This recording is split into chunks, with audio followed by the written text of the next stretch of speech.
ಬಂಟ್ವಾಳ ತಾಲೂಕಿನ ವಿಟ್ಲ ಸಮೀಪದ ಕೊಡಂಗಾಯಿ ಬಳಿಯ ಮೂರ್ಕಜೆ ಎಂಬಲ್ಲಿನ ವಿದ್ಯಾಸಂಸ್ಥೆಯಲ್ಲಿನ 10ನೇ ತರಗತಿಯ ವಿದ್ಯಾರ್ಥಿನಿಯ ಮೃತದೇಹ ಕೆರೆಯಲ್ಲಿ ಪತ್ತೆಯಾದ ಘಟನೆ ನಡೆದಿದೆ. ಮೃತ ವಿದ್ಯಾರ್ಥಿನಿಯನ್ನ ಬೆಂಗಳೂರು ಮೂಲದ ವೈಕಾಲಕ್ಷ್ಮಿ ಎಂದು ಗುರುತಿಸಲಾಗಿದೆ. ಗುರುಕುಲದಲ್ಲಿ ಸಂಸ್ಕೃತ ಶಿಕ್ಷಣ ಪಡೆಯುತ್ತಿದ್ದ ಬಾಲಕಿ ಫೆಬ್ರವರಿ 22ರಂದು ಸಂಜೆ ಶಾಲೆಯಲ್ಲಿ ಪತ್ರವೊಂದನ್ನು ಬರೆದಿಟ್ಟು ನಾಪತ್ತೆಯಾಗಿದ್ದು, ಈ ಬಗ್ಗೆ ಹೆತ್ತವರು ನೀಡಿದ ದೂರಿನ ಹಿನ್ನೆಲೆಯಲ್ಲಿ ವಿಟ್ಲ ಪೊಲೀಸ್ ಠಾಣೆಯಲ್ಲಿ ಪ್ರಕರಣ ದಾಖಲಾಗಿತ್ತು. ಹುಡುಕಾಟ ನಡೆಸಿದಾಗ ಗುರುಕುಲ ಸಮೀಪದ ಕೆರೆಯಲ್ಲಿ ಆಕೆಯ ಮೃತದೇಹ ಫೆಬ್ರವರಿ 23ರಂದು ಪತ್ತೆಯಾಗಿದೆ. ಕೆರೆಯಲ್ಲಿದ್ದ ವಿದ್ಯಾರ್ಥಿನಿಯ ಮೃತದೇಹವನ್ನ ಫ್ರೆಂಡ್ಸ್ ವಿಟ್ಲದ ಮುರಳೀಧರ ಎಂಬುವರ ನೇತೃತ್ವದ ತಂಡ ಮೇಲಕ್ಕೆತ್ತಿದ್ದು ಮರಣೋತ್ತರ ಪರೀಕ್ಷೆಗಾಗಿ ದೇರಳಕಟ್ಟೆಯ ಖಾಸಗಿ ಆಸ್ಪತ್ರೆಗೆ ರವಾನಿಸಲಾಗಿದೆ.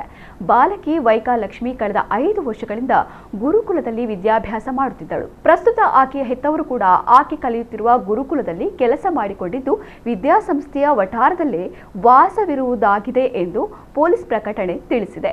ಈ ಘಟನೆಯ ಬಗ್ಗೆ ನಿಖರವಾದ ಕಾರಣ ತಿಳಿದು ಬಂದಿಲ್ಲ. ವಿಟ್ಲ ಠಾಣಾ ಪೊಲೀಸರು ಕೇಸು ದಾಖಲಿಸಿಕೊಂಡು ತನಿಖೆ ನಡೆಸುತ್ತಿದ್ದಾರೆ.